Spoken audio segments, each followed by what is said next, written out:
are, whoever needs a speedy recovery should have it.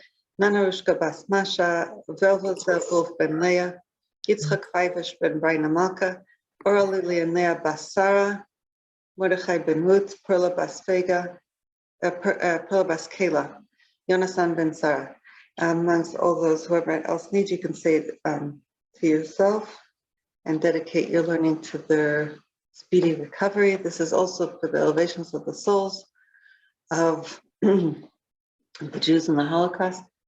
And we should have the revelation of all the goodness of Hashem revealed quickly, immediately, now, speedily. So this, what we're learning today is going to help us with that. It's going to help us see more of a little bit of a touch of God's plan of things in the world, how the world is actually changing for the good, and we are part of this process of changing the world for the good.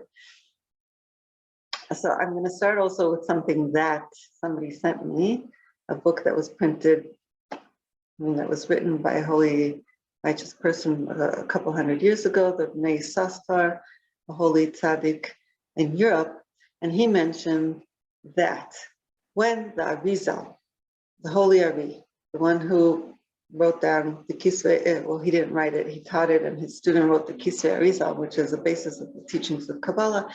He was a little over 400 years ago, I believe, he lived in the holy city of Tzfat.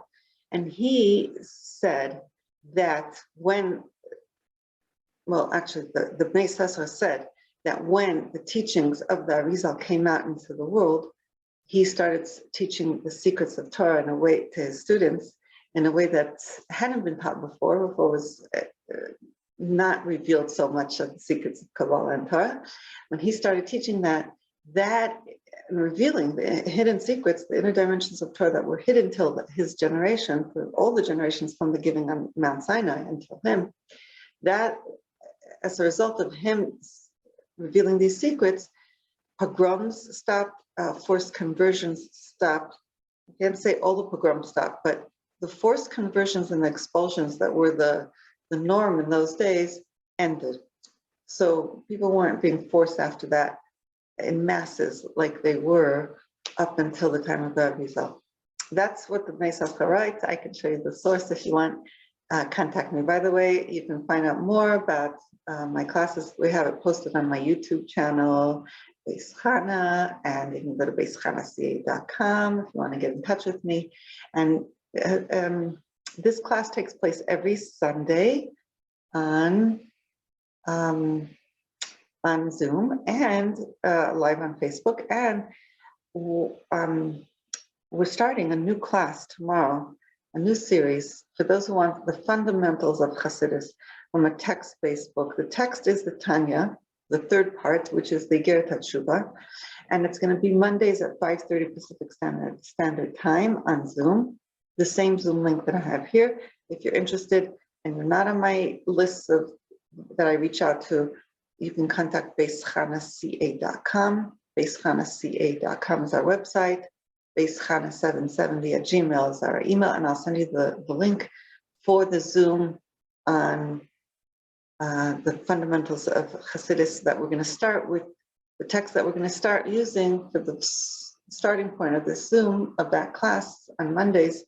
Every Monday, 5:30, is the third part of Tanya, which is it's called the Igeret HaTeshuvah.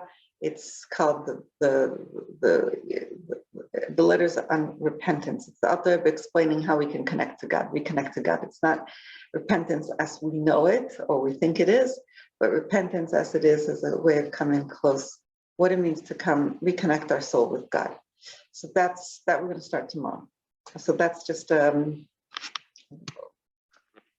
advertisement. And welcome all those who are here with us. Let's go delve inside. This is the book of the Rebbe, Tafshin and Aleph, 5751. The Rebbe's teachings, the Lubavitcher Rebbe, on the portion of the week. Now, in that year, 5751 and 5757, the last 2 years where the Lubavitcher was actually giving over words of Torah. He was increasing in the amount he was teaching, more and more and more and more. Almost every day he was speaking.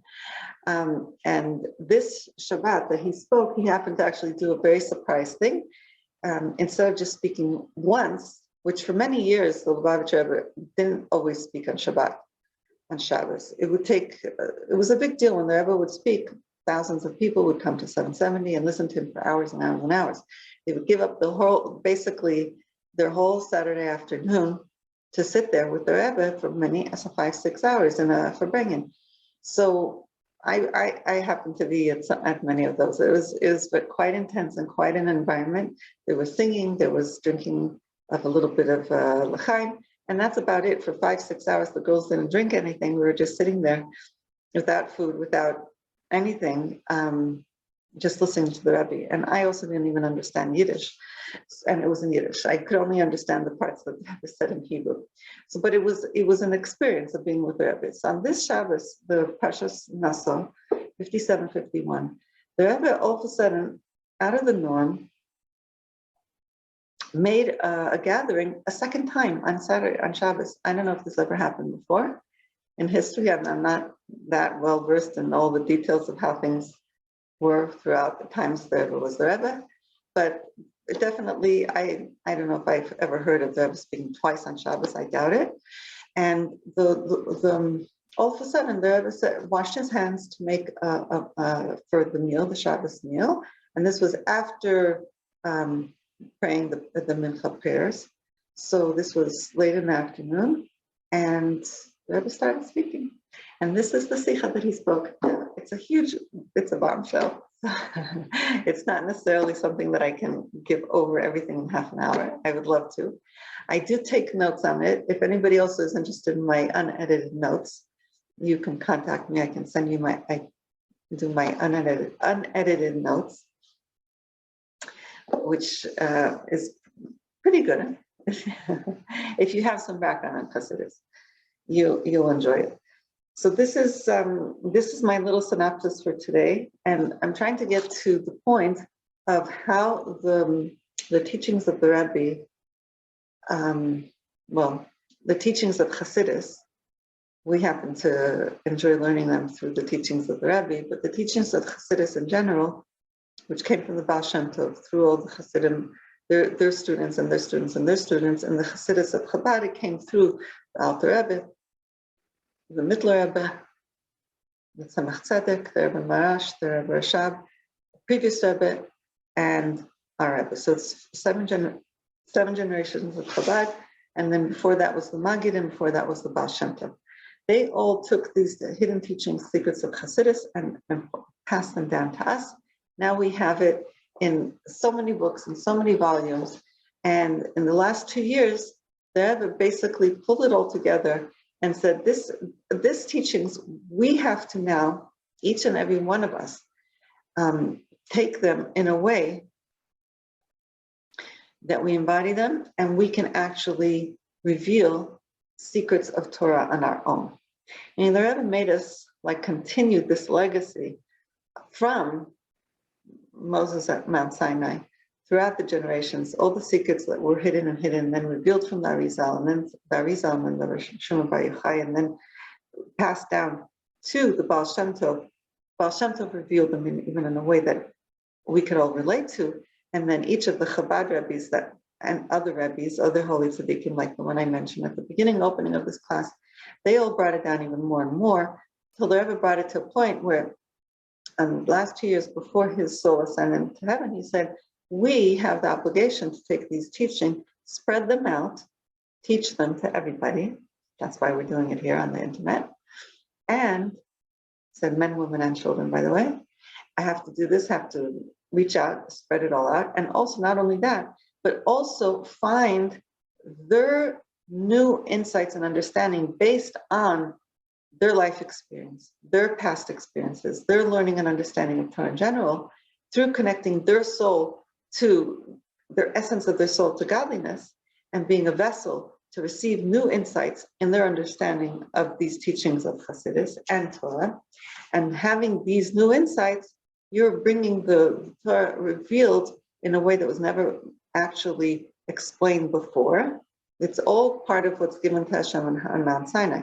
But we all have the ability and capacity, that it says, to connect our soul and understand in the way that our brain and our soul can understand. And we have not only we can do this. The Rebbe says we're all obligated to do this, and he says this in the Sikha. He says this a few times in a few Sikhas during those last 2 years. But in this Sikha, he particularly says it very strong. We not only have the merit to do it, we have the obligation to do it. Because when we do that, when we reveal these insights in Torah, we're first of all, we're affecting our own souls. We're doing something good for ourselves because we're learning it better. And the only way, first of all, we could do it to be able to understand new insights is if the Rebbe says, if we understand it with pleasure. We enjoy the learning. So when we're doing our best to bring it out in a way that we can explain to other people.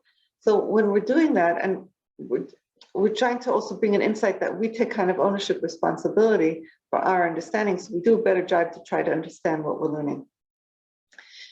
So there's many benefits. Not only that, the Rebbe says when we put our effort into this learning in such a way that we know we're going to try to understand something new, our own insight, we put a lot more energy, and we influence other people to also do that. They see, oh, she got an understanding, or he got an understanding that's so profound, so meaningful, because so relevant, because they used it from their own life experience. They got this understanding from the accumulation of all their learning, all their life, and all their life experiences. They're able to come to this wonderful insight. I could do the same.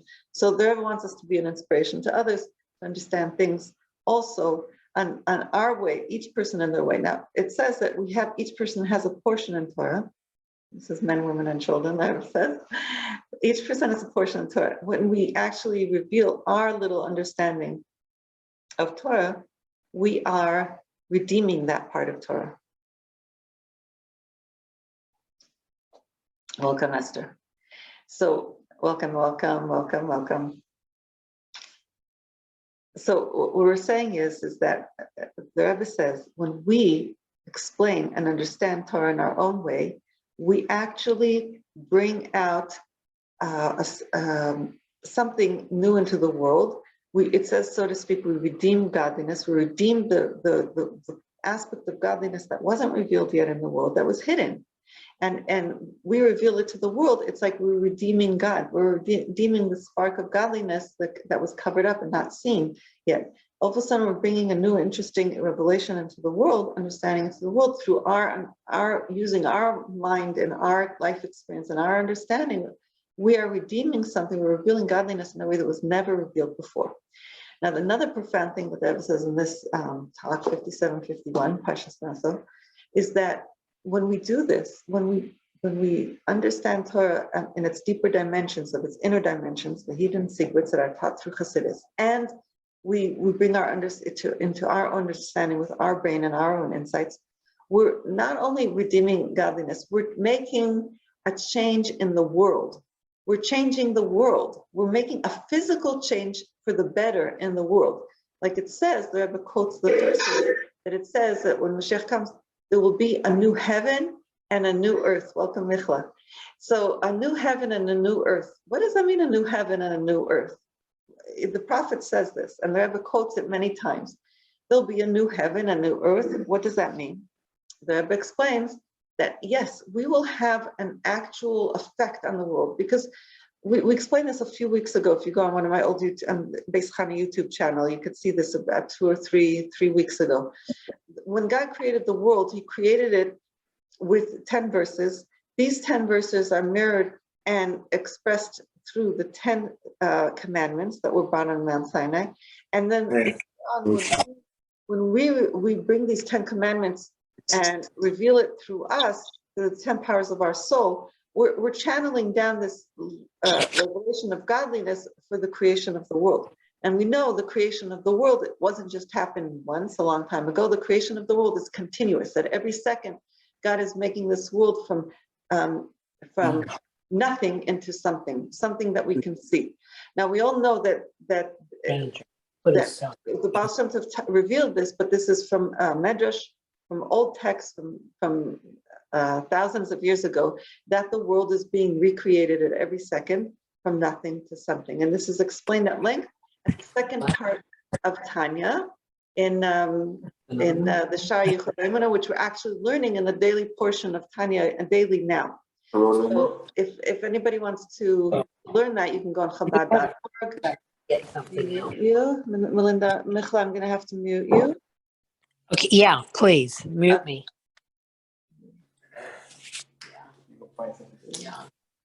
Here we go. Can you order? Okay. Thank you for joining us, Michla.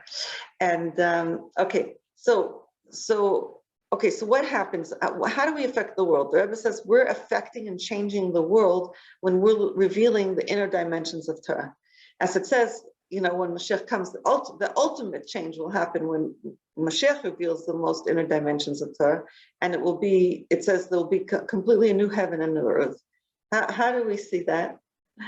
So, and how does that work? How does that happen?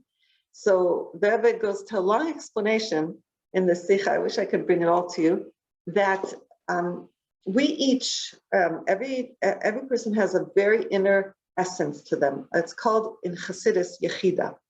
We each have a Yechida. It's the highest power of our soul. It's the power of our soul that's not even in our consciousness. It's in our subconscious. It's so high. And we don't actually feel it because it's so high and so beyond. It's part of our soul that's not tangibly perceptible in our senses. So like the lowest part of our soul, the nefesh, is in our mouth. We're able to speak. It gives us the ability to see, to hear, that's the lowest level of our soul. The higher level of our soul, the ruach, is our ability to feel emotions. A higher level of our soul gives us the ability to be cognizant and have consciousness and intellect. And even higher levels of our soul, which is more in our subconscious, but not necessarily always in our subconscious, we can actually tangibly feel it. It's our ability to have pleasure, to have will, and to have faith. Faith is also part of the powers of our soul, an ability to expand, to believe and perceive things beyond our rationale. And then even higher than these levels of our soul is our what's called a yechida, which is the actual spark of godliness. It's the actual, right? It's our essence. Our essence is connected with God's essence. And this essence we don't always feel. But what happens is, the Rebbe says, is that we can reveal it. And one of the ways that we do reveal it is by studying these secrets of Torah, which are called the essence of God within the Torah. Torah also has many levels. Torah has a level of how it is the literal translation. Then we have it on a deeper dimension. Then we have it even more explained deeper and deeper. And Chassidus, though, is like the soul of each of these levels of Torah. So Chassidus is even the soul of the Kabbalah of Torah. Chassidus is like the inner dimensions, the essence of every aspect of Torah that you can get.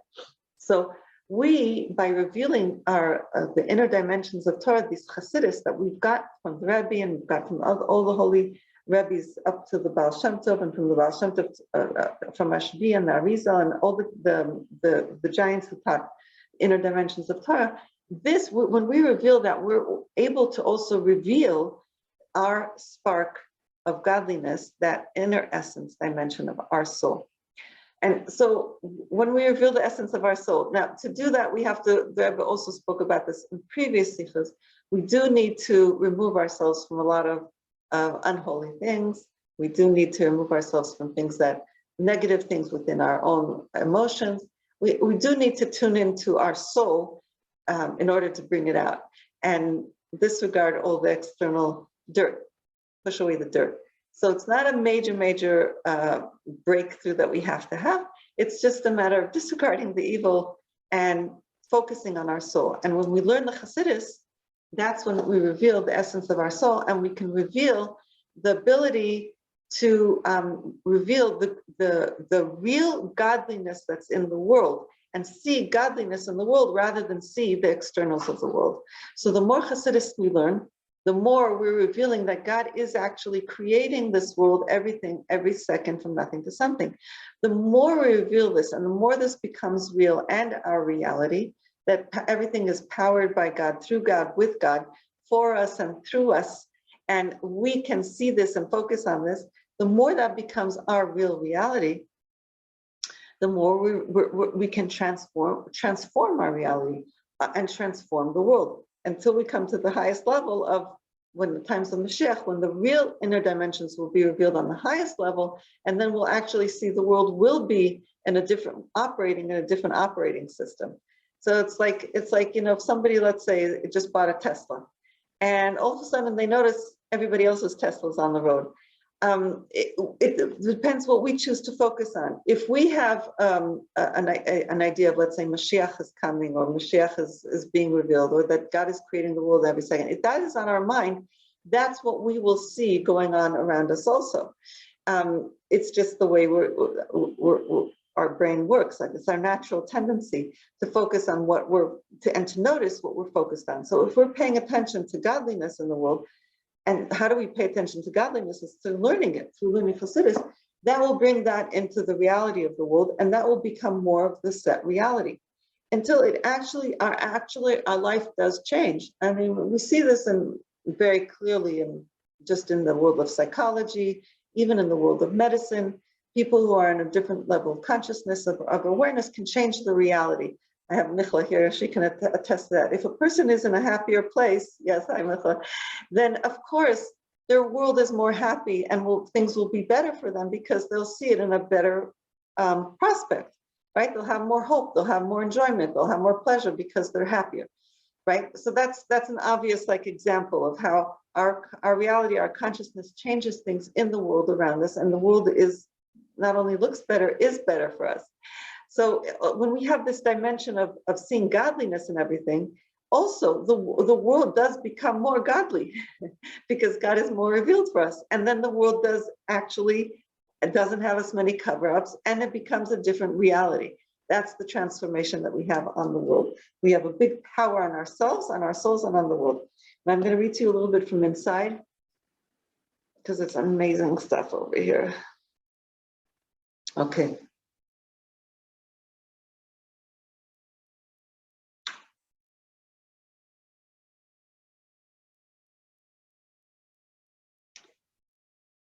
Okay, he says like this: every Jewish person has a nitzot, has a spark from the soul of Mashiach. Like it says in the verse, it's hinted to and alluded to in the verse, Darach Kochav Miyakov, which refers to, the Rabbi say, to King David, the King Mashiach. So, and the Rebbe says this refers to each and every Jew, and he brings all the footnotes in the Sicha, where, all these verses, where they're coming from, and the Rebbe explains it. Since each and every Jewish person has a spark of this from the soul of Mashiach, which is the Yechida, the spark of Mashiach that is within us is called Yechida, which I explained before, the highest level of our soul, which is in the subconscious. It's a spark from the general Yechida. There's a general Yechida of the whole Jewish nation, which is the soul of Mashiach. Therefore, through revealing our Yechida, being in tune with our essence, not being focused on so much on how we're limited, but focused on our unlimited side, that's our Yechida side, that's beyond the spark of godliness that's within us, the unlimited power that we have within us of godliness that each and every Jew has. Therefore, through revealing it, being conscious of it, bringing it to our conscious mind, not letting it stay in the subconscious, we hasten, and we bring quickly, and we actualize, Pauline, the revelation of the general Yechida of the whole world. Meaning, it sometimes seems like the world's not ready. It sometimes seems like people are not ready. The whole world is not maybe in a state of darkness, and in a state of we don't see godliness, and we don't believe in it, and we don't understand it, we don't feel it, and it seems bad, it seems, right?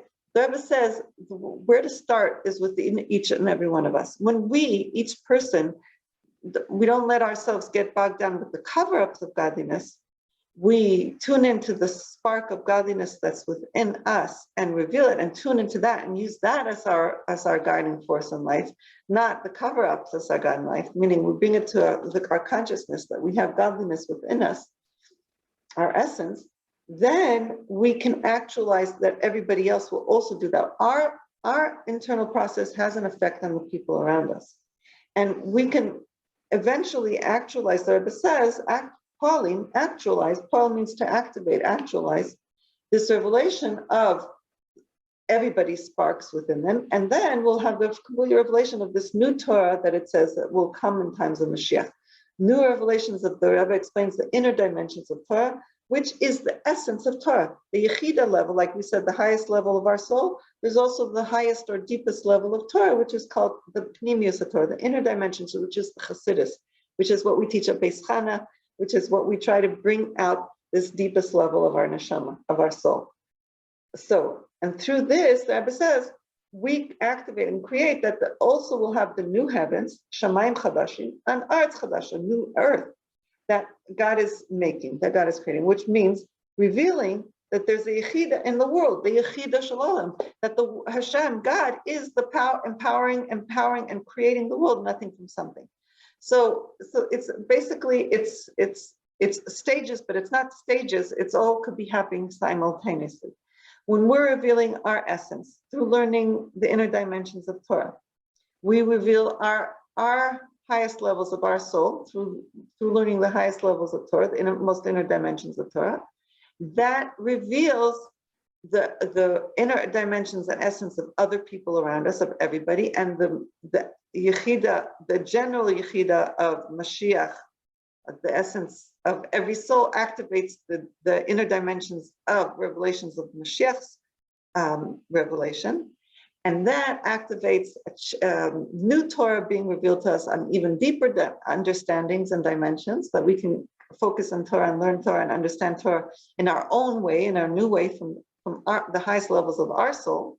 And that can activate also that the whole world changes, that we see the Yechida of godliness, the essence of godliness within the world. We don't just see it here and there and everywhere in a limited and maybe way. It becomes more and more real and more felt and understood and part of our life, that the whole world is powered by God's essence, and that God is within the world, creating it nothing to something at every second.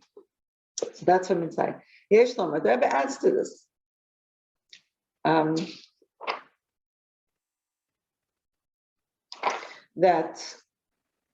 He says this is emphasized, he says, when it says they counted the Jewish people in the desert. Why did they count? To show that not one person is more important than the other person. In the Jewish nation, everybody's equally important. Isn't that interesting? Equal rights already. This is 3,333 years ago. They were counted in the desert to show that everybody's equal.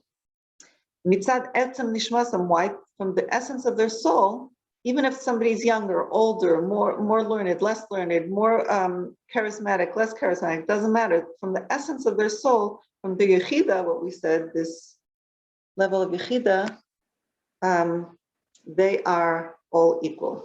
We were all created equal as from Torah. And it was actualized or shown and proven when they were counted in the desert. Let me just change this, make this bigger.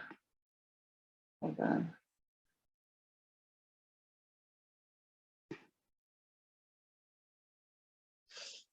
Hold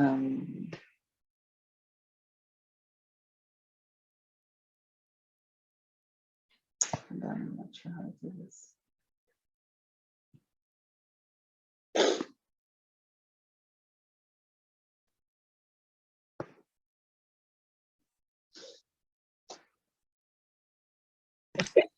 Hi, Yehudi. Hi, Pearl. I'm trying to make myself bigger.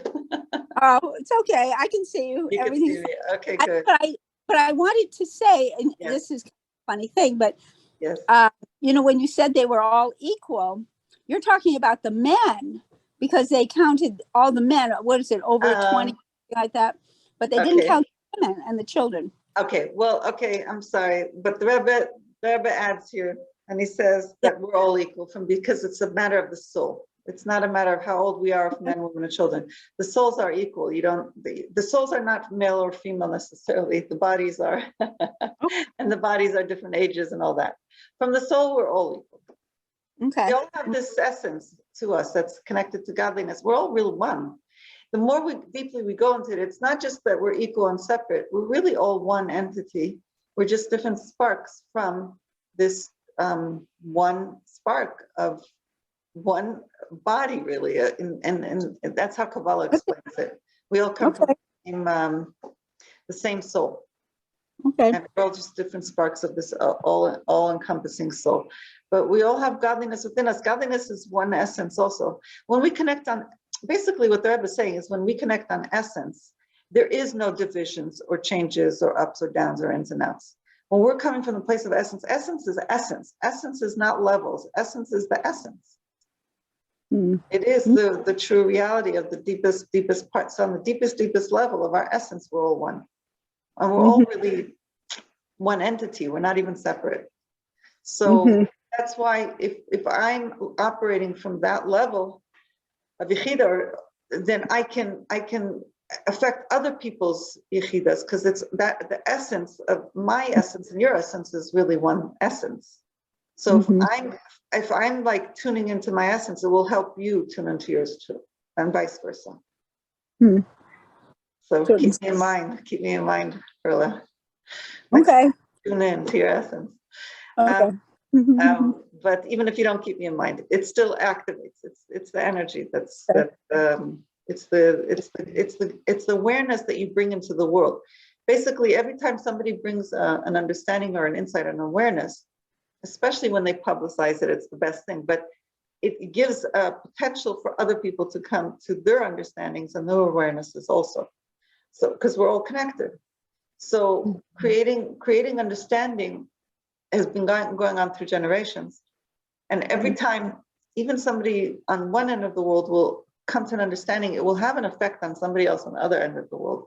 It's just that this awareness is revealed into the world. It's because we're, like we said, on a soul level, we're very connected. Is that every human being? We're not talking about Jews. Yeah, for sure. And also, like, because things in Hasidus were revealed, let's say, for instance, and by rabbis, it had an effect on scientists to discover new things in science. That's kind of like what there's stories of that in Chabad Hasidus. That, like, I mean, it's explained that the same time that Hasidus was revealed in the world, that was the time of the Industrial Revolution. Same thing. All of a sudden, the world burst out and with information that, on the deepest levels, that were never ever before, changed the entire world. And that's, according to Hasidus, it was because, according to what we got from our Rebbes and Tzaddiks, is that it was because Hasidus was revealed. So, and it says that when godliness is revealed, the more godliness is revealed, the more scientists can come with new inventions and can bring it out in the world to create the possibilities of more unlimited possibilities within the creation. Because the world is not limited by what we see. There's a lot more to it than we don't. But the openings of the awarenesses of godliness in the world can create the possibility for more unlimited ideas to be found within the world. I think that recently I was just thinking about this Mashiach stuff, where Mashiach is come, and what I heard, now you could explain that, or maybe, I don't know, I thought that I heard that when Mashiach comes, he will judge us with a sense of smell, not by what he sees or what we sees or hears. Yes. You know, and it's by smell. And I found that absolutely amazing. And it didn't make any sense when I was a little girl hearing that, but it makes total sense in terms of my son we did a picture of our kids dressed up in the Wizard of Oz outfits, okay? And what my son did, he took the picture and he put it into the Wizard of Oz, so that they were, my nieces and my grandchildren were on the yellow brick road, so to speak. And I thought, that's it. It's kind of like you can't trust anything that you see, because suddenly I see them and they're dressed up in costumes, but they're in the Wizard of Oz. It's weird, you know. So this is, it's very interesting that you're saying that. I was on Shabbos, I was learning another Maimar Sicha from the Rebbe Marash, and this is the concept also. The judgment comes from lower levels, and level of essence. God is beyond even judgment, really. So it's beyond, the differences of right or left and everything. When it says Mashiach will judge by smile, it says, first of all, Mashiach also, the reason, like King David, who was, the Redeemer in his time, and it says his soul is also part of David Malka Mashiach as King Mashiach, he was able to judge, and his judgments were always correct and according to God's will because he was humble. So he had that humility, right? He was able to acknowledge that he had done a sin right away. He was able to the most humble, it says, are able to discern in Torah what is correct, what is God's will, really. Because it could be, according to rationale, it could be this way or that way. This has merit, this has merit. To be able to really, really tune into what does God want, there has to be that openness, that humility. And King David had that. And Solomon, pretty much. But it started with King David. And it says that Mashiach will have that. He'll have the ultimate humility, and he'll be able to judge by sense of smell. So meaning he'll have that tuning, that intuition. Smell comes from, something that's not above mind, above logic. So yes, he'll have his brain, he'll have his understanding, but to really tune into what is God's will come from his intuition sense, he'll smell it. It's because of his humility. Did you have anything else you wanted to ask for that? No. Yeah, which is very important. So it says also in the times, like, there was Hillel and Shammai, the house of Hillel, house of Shammai. Hillel used to want to judge in a certain way, and Shammai wanted to judge a certain way. Like Hillel wanted to be more lenient, Shammai wanted to be more strict. And the Rebbe has a whole beautiful talk on this, how it depended on the source of their soul. Hillel came more from the side of chesed, of kindness. Their souls were from that side of godliness. And Shammai came more from Gevurah. So they were more prone to be strict. Now, it says that the house of Shammai, they were actually very sharper in their brains, in their brain power. They really understood things better than Hillel with their brain. But the halacha always came out to be like Reb Hillel. They were the majority, and in Torah, the majority rules. So they went by how many rabbis went according to the house of Hillel, and their opinions were the ones. There are very few cases where it went by according to Shammai, and those were very tough times. It says it was very hard for the people to accept. But the house of Hillel was more. It says also the reason that their opinions were accepted, or they ended up really being right, and not at the house of Shammai, even though the house of Shammai, there were smarter brains, was because the house of Hillel were more humble. People, if somebody, and it says, if a person is a person who gets insulted and doesn't respond, a person who doesn't allow it to affect them internally, that they'll, get it withered away because they were insulted, they'll accept it as God's gift at that moment for their humility. So if a person responds with humility, they're able to tune in to God's will more. And so that's why the house of Hillel were the ones who were followed for all those until these days. Till today, we follow the house, what they ruled according to the house of Hillel, because of their humility.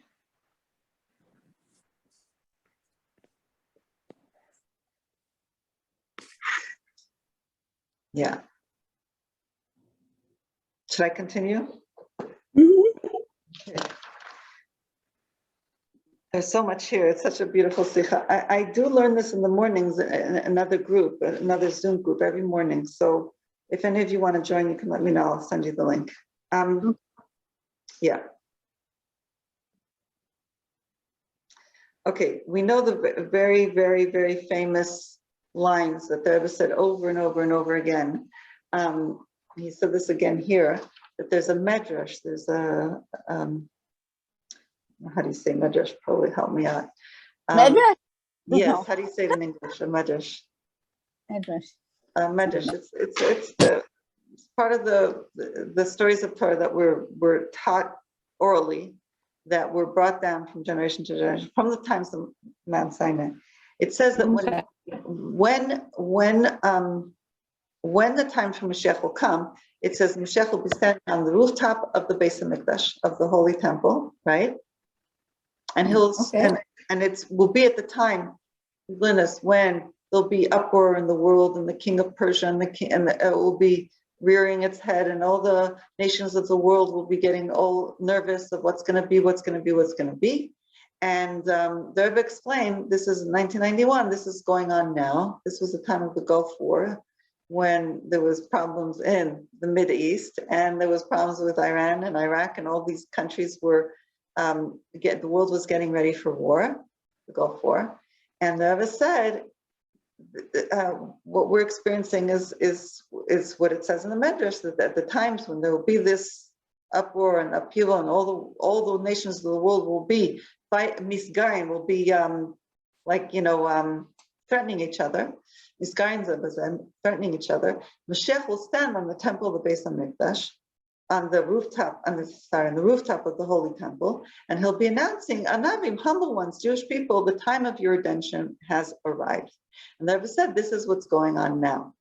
So this is a clear indication from the Rebbe that he's announcing that really the revelation of the times of Mashiach has started. Now it's taking us time to process all these teachings and bring it more into our consciousness and into our reality. But the more we take the Rebbe's teachings of Chassidus into our being, the more this reality and consciousness becomes more real, the more we reveal godliness within us. Like we said, our Yechida is revealed within us, our essence, the more everybody's essence is opened up to see godliness within themselves and within the world and within the Torah. So there's 3 levels where we're revealing essence: in our soul, in the Torah that we're learning, and then ultimately in the world. And that's what the Rebbe says when it says we're supposed to learn Torah as if it's new for us every day, like as if it was given to us on Mount Sinai today. This is one level of newness. The other level of newness is also seeing this inner dimension of Hashem and revealing the parts of Torah that weren't revealed in the world until now through us. And the Rebbe says, through taking our understanding of Chassidus and then applying it into our life or into the verses that we're learning, seeing it in our prayers, seeing it in the Torah that we're learning, and saying, aha, now I understand this more, because I understood from Chassidus that this is the soul and this is God's intention in the world, and this is, all these concepts. We bring it into our learning and we say, I see it here, I see it here. This is called our Torah Chadasha, our new Torah. This is us redeeming our portion in the Torah. When we redeem our portion of the Torah, we're revealing godliness in the Torah in a way that it never was before. And we affect our soul, we affect the world, we affect other people's souls, and we affect the world. The world changes. That was the point of this Sikha. That was one of the main points that I saw in this Sikha 5751, how we can change the world through learning. But it's not just learning, it's learning the inner dimensions of Torah, and then taking it one step further by applying it into our understanding of Torah with that lens of understanding of Chassidus. So meaning taking it to the next level of next time we open up a book or a text and understand it even deeper with the inner dimensions as we can understand it. That is called our Torah Chadasha. We're redeeming that part of Torah, and we're revealing godliness in the world that was never revealed before. And that changes the world. Simple, huh? But it's got to be done. Not only that, the Rebbe says we're supposed to print it out, print our insights and our understandings, and publicize it. And nowadays, it's not hard to do that because we have the internet. So we could always go on Facebook, we can go on Zoom, we can share with our friends, and then it's also recorded and can go on forever and ever. So we can, what the Rebbe said 30 years ago in this talk, 30 years ago, we can see now how it's like really a reality. We really are changing the world. We're having an effect on the world in a way that we never ever imagined. 30 years ago, I wouldn't have imagined I could go on Zoom, say something, and it will be recorded forever, and it could be accessed by anybody around the world anytime. This is unbelievable. This is changing the world. Mhm. Yeah, so is it clear what I'm saying, that you need to print, publish, understand insights? Yes, is it all like put together? You know what? I think it's for me. It's one thing learning it, okay, and then taking it to that's my issue, is taking it to a physical, concrete level where I'm like, what I admire about you is that you are disseminating it. You're disseminating it to others. It's very hard for me to disseminate. It's like I read and I read and I study and I study, but I'm not giving out. There's some negativity in terms of expanding your, telling people things. I don't know. It's that, it's kind of like to some degree frightening, because it's like, who would have thought that when you do a lashon hara, that your lashon hara can go absolutely around the world. I mean, it makes it even more powerful and more dangerous and more disturbing. And so I become very nervous about expressing that kind of a thing. And I don't good. know. Well, good. I'm glad you are nervous. So I guess I have to be nervous, but yeah, it's anyway. that's not a bad thing to, you don't want to spread negativity in the world, but Right. yeah, but yes, it is definitely some people's human nature is to be a little bit afraid. Oh my gosh, whatever I say is going around the world. On the other hand, it could be, oh my gosh, it's going around the world. This is great, yeah. Yep. So it's an opportunity.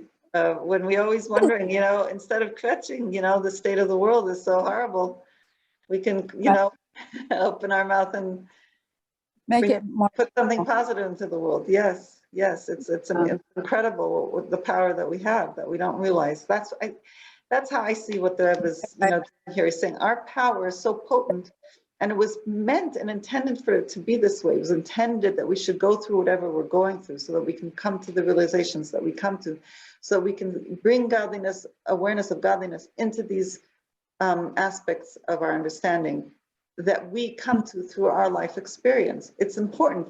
And Perla, when you share what you've gone through and how you've seen godliness throughout, God taking care of you and holding your hand throughout your journey, that is very powerful for people to hear, because they say, wow, this woman, she's really believing in God under very difficult circumstances.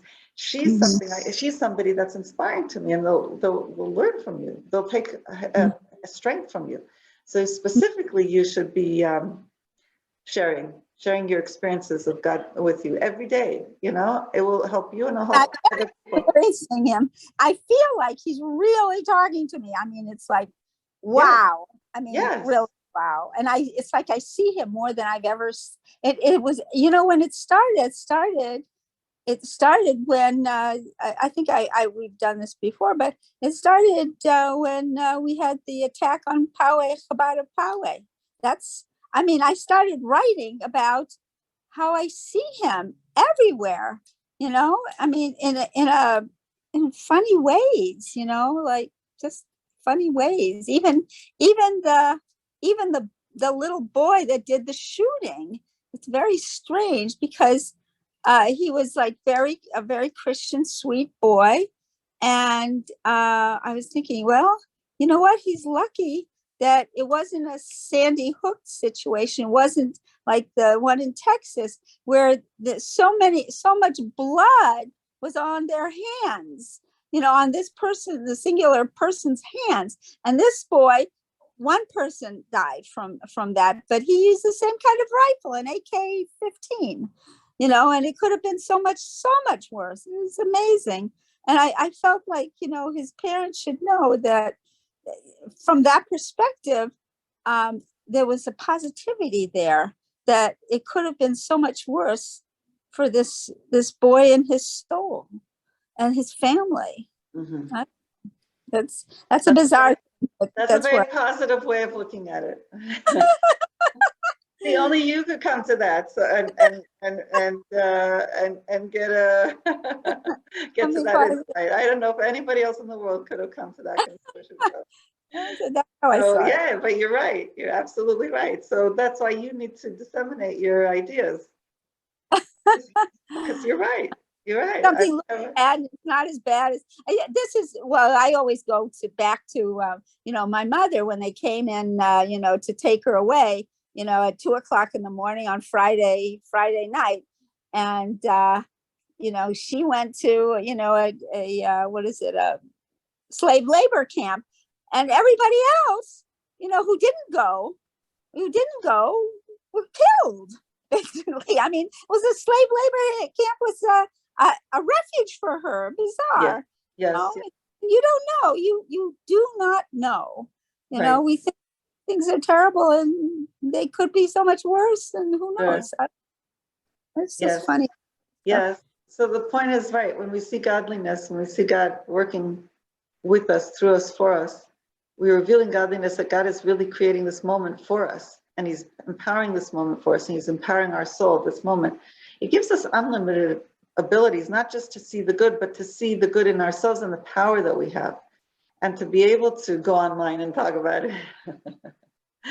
This is beyond, it's not, it's beyond our own limitations of what our fears or things that are inhibiting us. This is, it's a miracle that I'm speaking here to you. I'm a very shy person by nature, you know me. Right. It's a miracle that I know you, and that you had such a powerful influence on my brother-in-law from two disparate positions. Your mother influenced him, and you were influencing me. It's the craziest thing. It's a mutual influence, Perla.